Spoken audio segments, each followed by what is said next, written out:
Todos deseamos que el mundo sea bueno para que las personas vivan en paz y actúen con amor y justicia. Pero hay un problema. En lugar de eso, algo nos obliga a los humanos a sembrar constantemente el caos y la destrucción, y a eso le llamamos maldad. Desde la perspectiva de la Biblia, la maldad arruina las cosas de por lo menos dos maneras.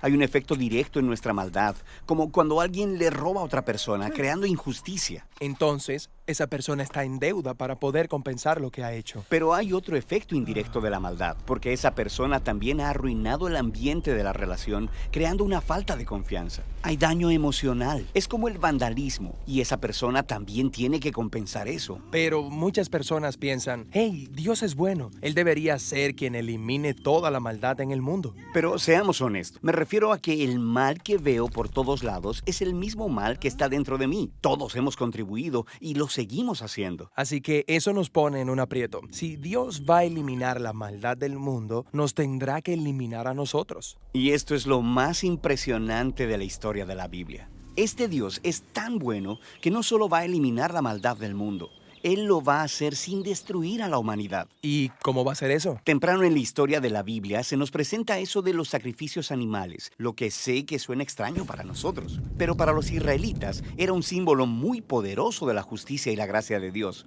Así que recuerda que yo soy un contribuyente a la maldad que hay en el mundo.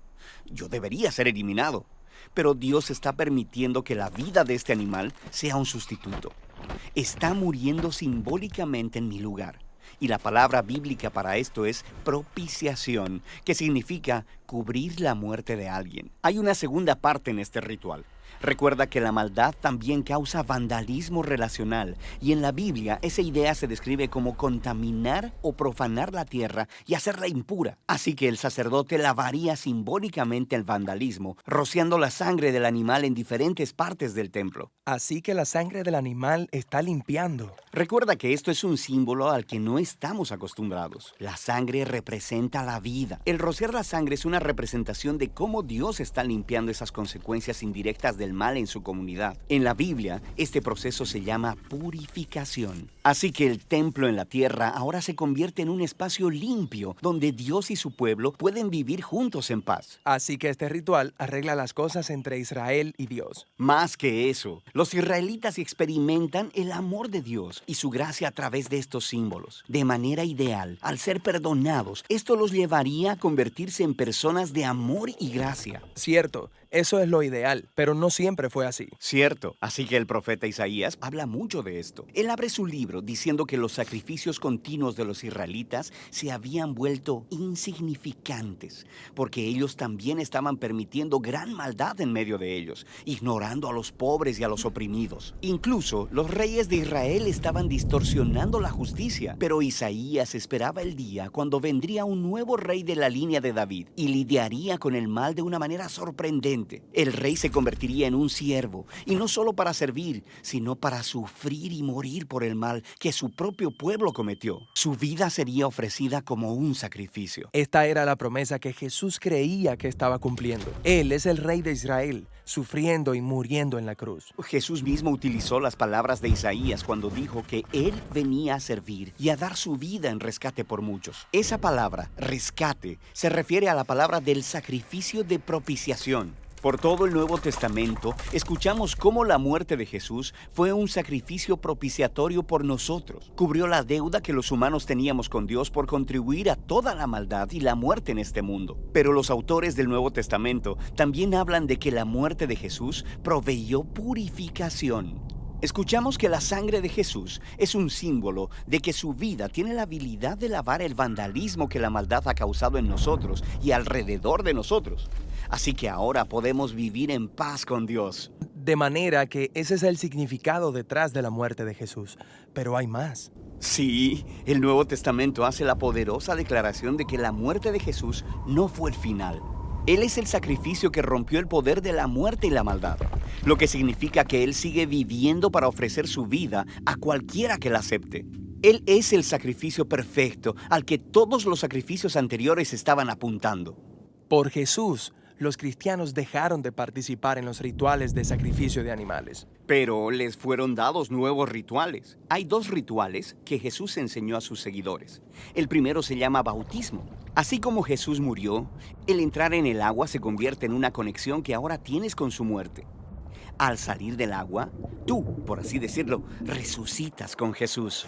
El bautismo es el ritual sagrado que une tu historia con la muerte de Jesús y su resurrección. El segundo ritual se llama la Cena del Señor, el cual es una recreación de la última cena de Jesús con sus discípulos. Él usó el pan y el vino para retratar su muerte venidera como sacrificio. Ahora, los seguidores de Jesús toman el pan y la copa regularmente para recordar y participar en el poder de la muerte de Jesús y en su vida. Así que estos rituales nos recuerdan del amor de Dios y nos exhortan a vivir una vida de amor y gracia. Pero hacen más que eso. Ellos nos conectan a una nueva fuente de vida. El mismo poder que levantó a Jesús de los muertos es el que puede lidiar con la maldad en nuestras propias vidas y transformarnos en las personas que viven vidas de amor y paz.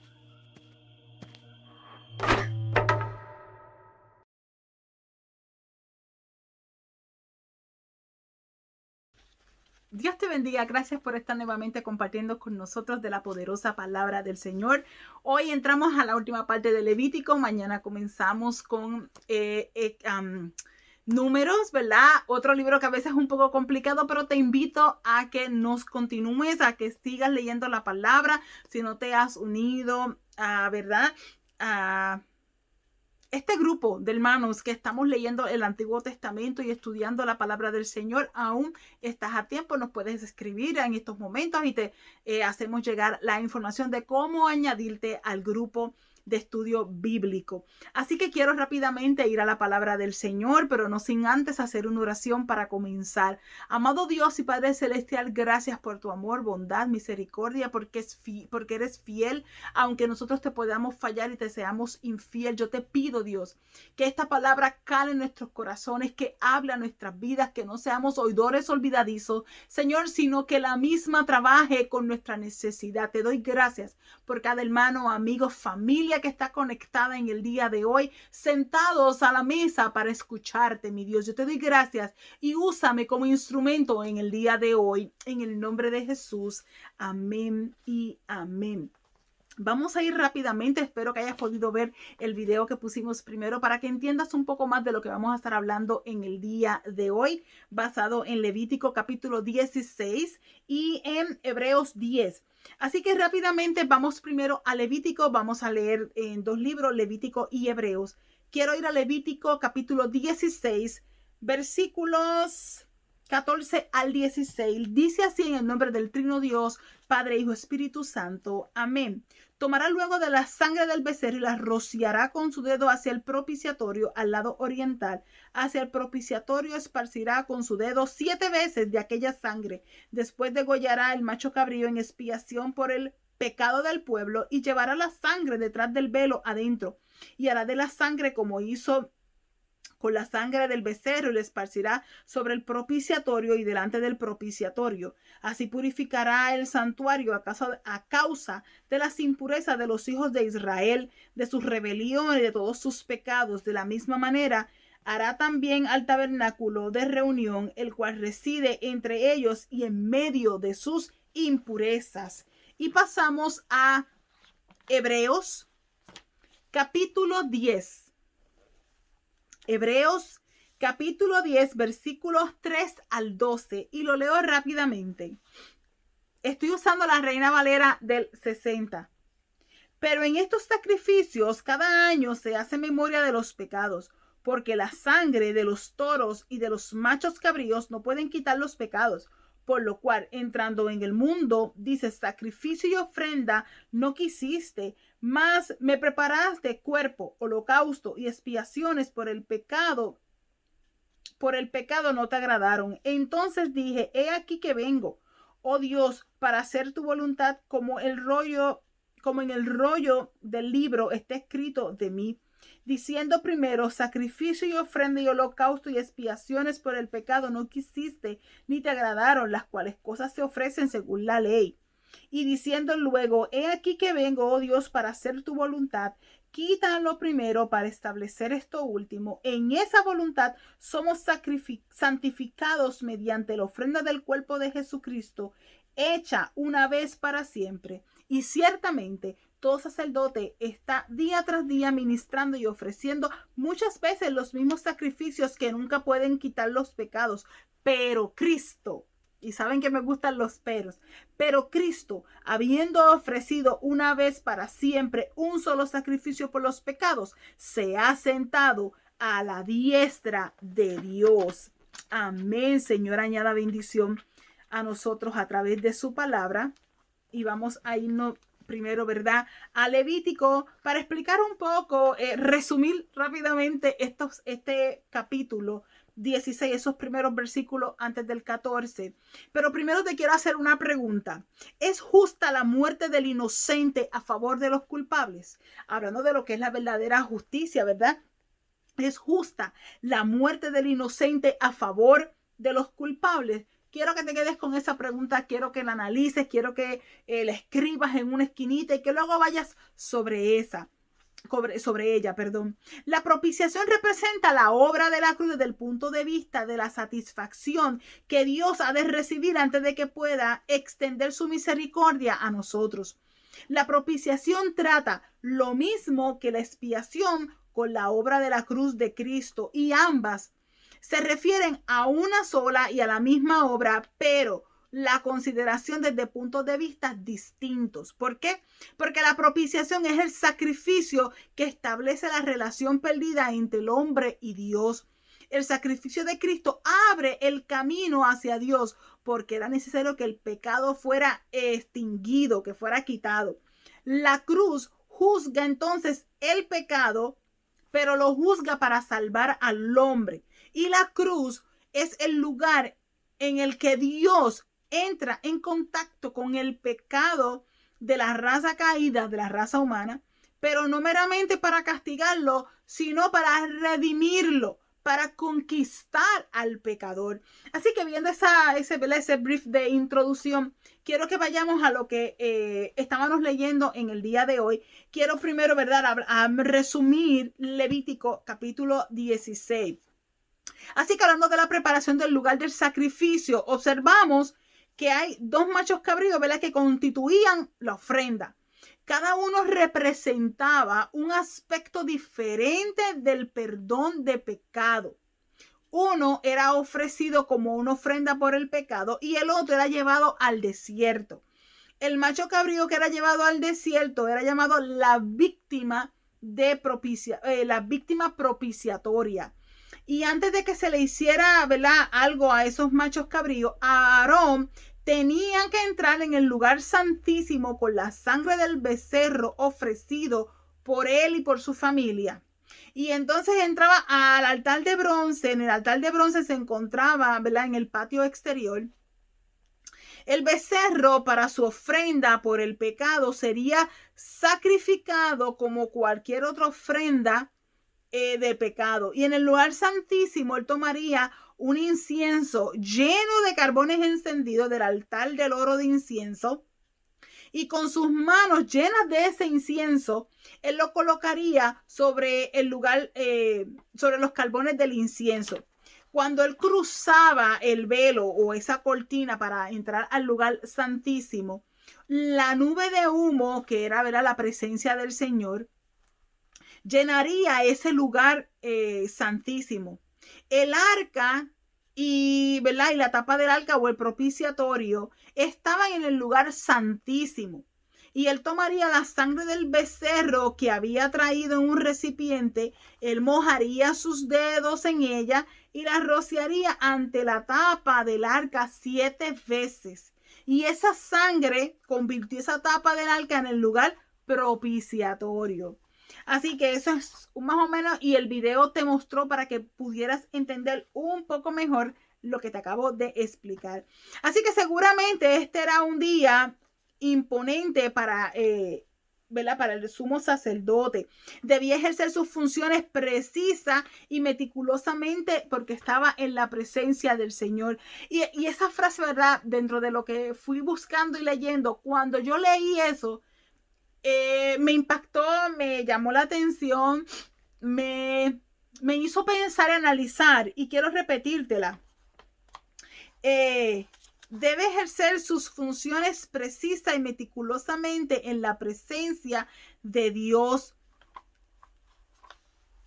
Y le digo que me llamó la atención porque muchas veces nosotros perdemos el respeto de estar delante de la presencia del Señor. Se nos olvida que no es solamente llegar al templo, no es solamente ir a su casa, no es solamente porque voy a leer la palabra, porque voy a orar, pues porque tengo que hacerlo, o por lo que sea, sino es que estamos en la presencia del Señor. Cada vez nosotros caminamos con el Señor, bueno, estamos ahí, se supone que nosotros, el Señor va adelante y nosotros atrás, no nosotros adelante y lo hablamos como si fuese un nene chiquito y vente conmigo que yo tengo que hacer esto, sino que nosotros estamos constantes delante de su presencia, de que todo lo que hacemos es contando con su presencia, de que Él esté ahí, que lo podamos sentir, que aunque yo esté quizás limpiando, que yo estoy fregando algo, que yo pueda sentir su presencia ahí, yo poder tener ese respeto, esa reverencia. Y a veces solamente tenemos la reverencia y ese respeto cuando vamos a su casa.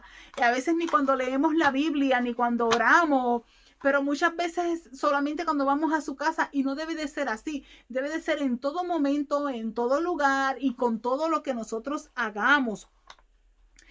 La más leve desviación de las normas hubiese implicado la muerte. O sea, él tenía que estar tan serio en lo que él estaba haciendo, con tanta reverencia, con tanto respeto, porque está hablando de que él estaba en la presencia del Señor. Esa es su casa, eso no me pertenece. Es como yo ir a visitar a X o Y persona y yo creerme que es mi casa y hacer lo que me dé la gana, cuando no es así. Yo estoy en la casa de otra persona, ese es un respeto porque es su casa. Y si lo hacemos con cualquier persona, lo hacemos con un amigo, con un vecino, con un familiar, tenemos ese respeto. ¿Por qué no lo podemos tener cuando estamos en su casa? Cuando estamos delante de su presencia. Probablemente, ensayaba el ritual muchas veces antes de que se celebrara la ceremonia. Por lo que sabemos, ningún sumo sacerdote murió en el lugar santísimo, ¿verdad? Los únicos fueron, y lo podemos ver en Levítico capítulo 10, si no me equivoco, fueron Nadab y Abiú. Quemaron, ¿verdad? Incienso, ofrenda extraña, fuego extraño, perdón. Así que fueron los únicos por la situación, y lo primero que Dios dijo: no me llores por ellos. Ellos pecaron, ellos hicieron mal. Pero yo me imagino el respeto y la reverencia de ese hombre para poder hacerlo. Y nosotros a veces se nos olvida ese respeto y esa reverencia. No nos importa ni siquiera cómo estamos, porque ellos tenían hasta sus vestiduras. No nos importa ni cómo nos vestimos, ni cómo nos comportamos, ni lo que hablamos, aun cuando estamos en su casa. Y mucho menos cuando estamos en el altar. Así que hay que tener un poquito de nosotros entender desde que estamos en los atrios, estamos en la casa del Señor. Debemos darle un respeto, esa reverencia que debemos de tener, y no olvidarnos de que a veces creemos: no, yo salí del templo, yo salí de las puertas, estoy en el patio, estoy en estacionamiento, eso no importa, yo puedo hablar lo que sea, yo puedo decir lo que sea. Y hay que tener mucho cuidado de lo que hablamos, de lo que decimos, de lo que pensamos, de lo que hacemos, de lo más mínimo, porque esa es la casa del Señor. Hay que tener mucha, una reverencia y un respeto. Así que viendo esto, que estábamos viendo de lo que el sacerdote y lo que Aarón, ¿verdad?, estaba haciendo ese día, yo quiero que analicemos la comparativa que nos está dando, y quiero irme, ¿verdad?, disculpen, tengo la mano malita hoy, a Hebreos. Quiero hacer una comparativa aquí en Hebreos capítulo 10, y dentro de lo que estábamos leyendo en estos versículos, dice que Dios manifestado en carne se hizo sacrificio y en rescate fue muerto en verdad en el madero. Por ser de infinito valor el que sufrió, sus sufrimientos voluntarios fueron de infinito valor. Y bajo el nuevo pacto, la dispensación del evangelio, se tiene perdón pleno y definitivo. Esto significa una enorme diferencia del pacto nuevo respecto al Antiguo Testamento. En el Antiguo debían repetirse a menudo estos sacrificios. Era como que, ok, yo peco y no te preocupes, mañana matamos otro animal. Y Dios vuelve y me perdona. Yo lo miro de esa manera. Yo creo que si hoy en día siguiéramos con eso, no hubiesen animales, ¿verdad? Usted se ríe conmigo o lo analiza, no habrían animales. Yo creo que no quedaría, tendríamos que, no sé ni qué inventarnos, porque yo creo que no quedarían a como está el mundo hoy, si lo analizamos de esa manera. Esto significa una enorme diferencia del pacto nuevo al pacto antiguo. Debía repetirse a menudo y después de todo se obtenía por ellos perdón de esos pecados. Bajo el nuevo pacto bastó un solo sacrificio para procurar el perdón espiritual de todas las naciones, todas las eras, o para ser librado del castigo en el mundo venidero. No significa que usted puede seguir pecando. No me lo malinterprete. Sé que hay personas, ¿verdad? Pues, y religiones que así lo entienden. Una vez, ¿verdad? Perdonados, somos perdonados siempre, pero no es así. Usted no tiene, no porque Jesús murió y derramó su sangre y lo perdonó, significa que usted para siempre puede seguir pecando, porque ya una vez Él murió y ya, ¿verdad? Cubrió esa falta. No me lo malinterprete. Se puede llamar el pacto nuevo, ¿verdad? A este nuevo pacto. El sacrificio bajo el antiguo pacto, bajo el Antiguo Testamento, no podía quitar el pecado realmente, o sea, para siempre. Porque la sangre de los toros y de los machos cabríos no pueden quitar los pecados. Eso era, ¿verdad? Al momento era algo, era el simbolismo, lo que ellos hacían, y por eso era mataban los animales. Pero Dios dijo, pero es que esto no puede seguir así. Usted me perdona. O sea, ese es Hazal interpretando. Esa es mi forma de verlo. Me imagino al Señor diciendo, pero es que esto no puede seguir así. O sea, me piden perdón hoy, matan el animal, hacen el sacrificio, derraman la sangre y ya al otro día vuelven otra vez y pecan. Ya al otro día vuelven y me fallan. Y van a seguir, ¿verdad? Imagínate. ¿Cuántos más? ¿Cuántos animales? Por eso le digo que si hoy lo fuéramos a hacer basado en cómo está el mundo hoy, no hubiesen animales. El sacrificio de animales en el Antiguo Testamento podía cubrir el pecado. Y la palabra hebrea para expiación es copar, que literalmente significa cubrir. Pero el sacrificio animal nunca podría quitar los pecados. Así que ahí vemos la diferencia. Ese sacrificio, esa sangre cubría el pecado, no quitaba el pecado. Así que ahí vemos esta diferencia de cuando vino Jesús a morir por tus pecados y por los míos. Solo Jesús, el sacrificio perfecto del nuevo pacto, quita el pecado.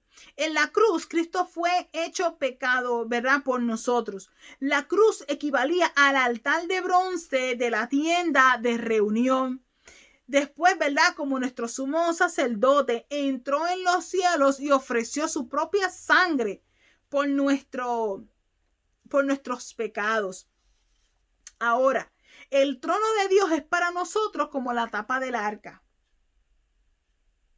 Todo ello está claramente expuesto en la carta a los Hebreos, capítulo 8 y 10. Usted lo puede después ver, usted puede ir sobre eso, ¿verdad? Y ver nuevamente estos capítulos.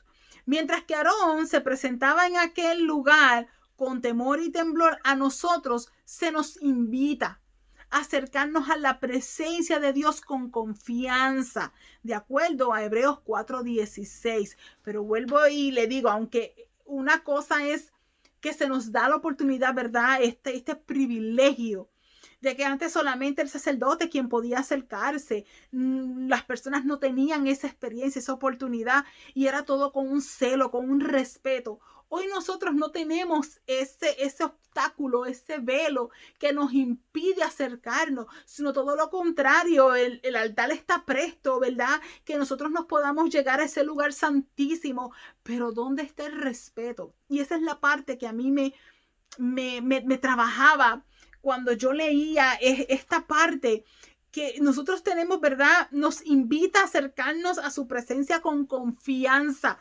Y yo quiero rápidamente, Hebreos 4:16, lo dice: acerquémonos pues confiadamente al trono de la gracia para alcanzar misericordia y hallar gracia para el oportuno socorro.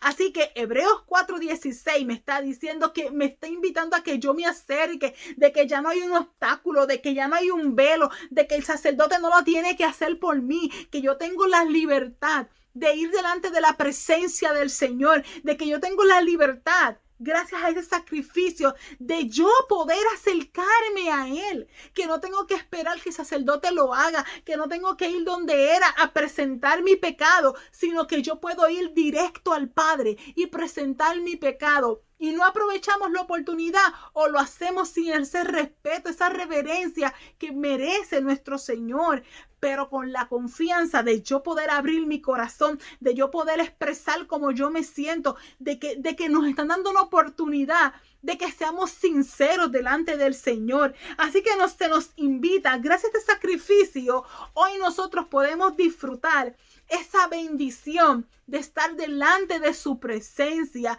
confiadamente. Alabado sea el nombre del Señor. Allí Aarón no se hubiera atrevido a demorarse, presentándose solo una vez al año. A nosotros se nos anima a ir constantemente. Es una invitación. Cristo, nuestro sumo sacerdote, llevó su propia sangre y el incienso de su propia intercesión hasta el cielo. Y allí se encuentra hoy a la derecha del Padre. Después de que Aarón entrase en aquel lugar por sí mismo y su familia, debía entrar en el lugar santísimo a favor del pueblo.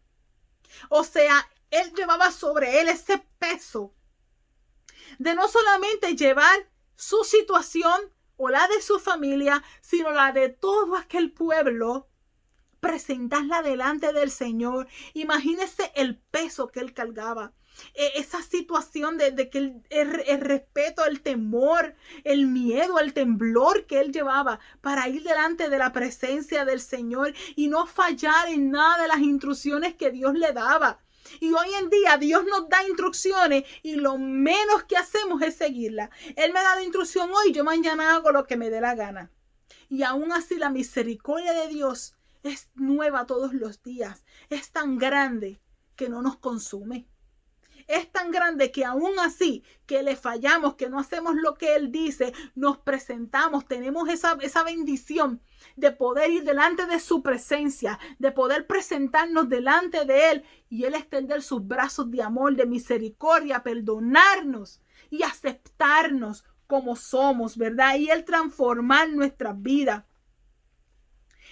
Se seguía el mismo ritual al sacrificio al macho cabrío que el que se había seguido para sacrificar el becerro a favor de Aarón.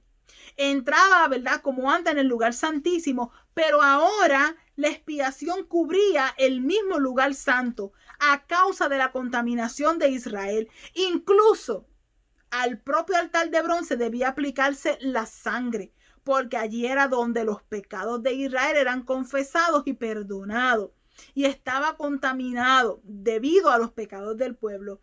Esto servía para recordarnos a aquel que murió en la cruz por nosotros. La cruz nos recuerda este lugar. No es la cruz lo importante, sino aquel que murió en la cruz. El altar no era lo importante, sino que aquel animal que había sido sacrificado, ¿verdad?, que había contaminado aquel lugar, era el que cubría el pecado del pueblo. Así que aquí la cruz no era tanto lo importante, es la persona que murió en aquella cruz. Aquella persona que hizo sacrificio por ti, por mí, que derramó aquella sangre para quitar nuestro pecado. No solamente lo cubrió, aquello fue para quitar el pecado. Dice Pedro en su primera carta, capítulo 1, versículo 18-19, sabiendo que no fuiste redimido de vuestra vana manera de vivir, heredera de vuestros padres, con cosas perecederas como oro o plata, sino con sangre preciosa como de un cordero sin mancha, ¿verdad? Sin tacha y sin mancha, la sangre de Cristo. Estos detalles revelaron la insuficiencia del ritual de la sangre de los toros y los machos cabríos. Dice la carta, ¿verdad?, de los Hebreos, capítulo 9, versículo 23. Por tanto, fue necesario que las reprensiones de las cosas en los cielos fueran purificadas de esta manera, pero las cosas celestiales mismas con mejores sacrificios que estos. Así que Jesucristo ofreció su sangre, que la llevó al lugar santísimo, que había sido el modelo para el lugar santísimo en la tienda de reunión. Cristo derramó su sangre en la cruz y después la presentó por tus pecados y por mis pecados. El sacrificio de Cristo abre, ¿verdad? Además abre el camino hacia Dios por otra razón. El sacrificio de Cristo abre el camino hacia Dios porque provee lo que necesita una conciencia atormentada, una conciencia acusadora. Provee lo que necesita una conciencia despertada por Dios. Es el Espíritu Santo, iglesia, el que convence de pecado. Y es el Espíritu de Dios el que convence de pecado cuando nos convence de nuestra necesidad. El pecado tiene que llevar a la cruz en medio de una gran crisis espiritual, no livianamente. Y el perdón le es ofrecido porque el perdón es una necesidad en nuestras conciencias. El perdón es una necesidad en mi conciencia y no cualquier cosa purifica una conciencia acusadora. El perdón libra la mente de toda duda en cuanto a nuestro estado delante de Dios. De modo que, lejos de que la predicación de la sangre perturba, traumatiza, es el propósito de Dios que el pecador vea la necesidad de la sangre, porque ella provee una necesidad de la conciencia del hombre. Así que esa sangre es necesaria. Esa sangre es la que nos estremece. Esa sangre derramada por Cristo allí en la cruz es necesaria para que nos hable a nuestra conciencia y nos haga ver cuando estamos mal. Cuando es necesario mirar de vuelta a la cruz y analizar cómo estamos llevando nuestra vida, qué camino estamos atravesando, qué camino hemos decidido. Que no solamente sea la cruz derramada para perdonar mi pecado, sino para hacerme ver por dónde yo voy y qué es lo que yo estoy haciendo. Para terminar, este mensaje de la cruz es el único que puede cambiar una vida. Para que la gran obra de la cruz no quede en cierto sentido incompleta, debe ser aplicada por medio de la obra de Dios en el corazón del pecador. Cuando un hombre lo comprende así, la muerte de Cristo entonces alcanza su objetivo. Pero, como señala Lloyd Jones, para todo esto no basta decir que Dios es amor. La sangre debe ser aplicada. Solo podemos asombrarnos ante la majestad de la revelación, porque Dios sujetó a todos en obediencia para tener misericordia de todos. La cruz abre el camino hacia Dios. Además, porque Cristo ha entrado con su propia sangre en el mismo cielo. ¿Por quiénes? Por nosotros, los pecadores. ¿Qué significa? Significa que yo he entrado con Cristo. significa que tú has entrado con Él. Y finalmente, ¿qué es la propiciación? La propiciación es simplemente esto. Isaías 53:5. Mas Él herido fue por nuestras rebeliones, molido por nuestros pecados. El castigo de nuestra paz fue sobre Él, y por sus llagas fuimos nosotros curados. Quiero leértelo en la Nueva Traducción Viviente. Por Él fue traspasado por nuestras rebeliones, fue traspasado por nuestras rebeliones y aplastado por nuestros pecados. Fue golpeado para que nosotros estuviéramos en paz. Fue azotado para que pudiéramos ser sanados.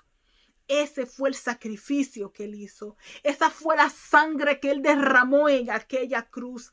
Ese fue el cordero que fue llevado hasta ese lugar para quitar nuestro pecado.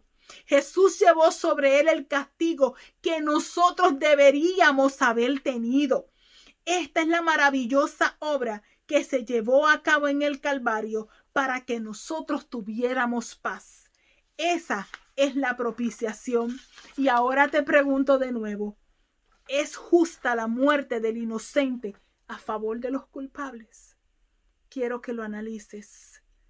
Quiero que lo entiendas, que ese sacrificio haya valido la pena. Amado Dios, gracias por tu amor. Gracias por tu bondad.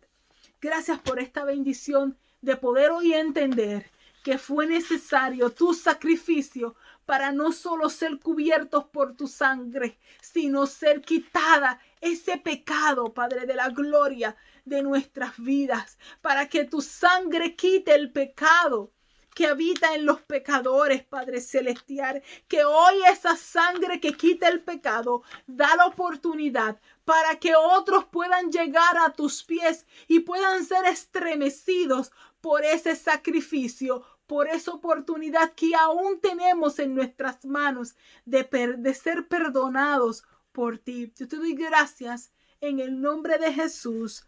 Amén y amén. Gracias por estar con nosotros y acompañarnos en el día de hoy. Te espero la próxima semana estudiando el libro de Números. Dios te bendiga.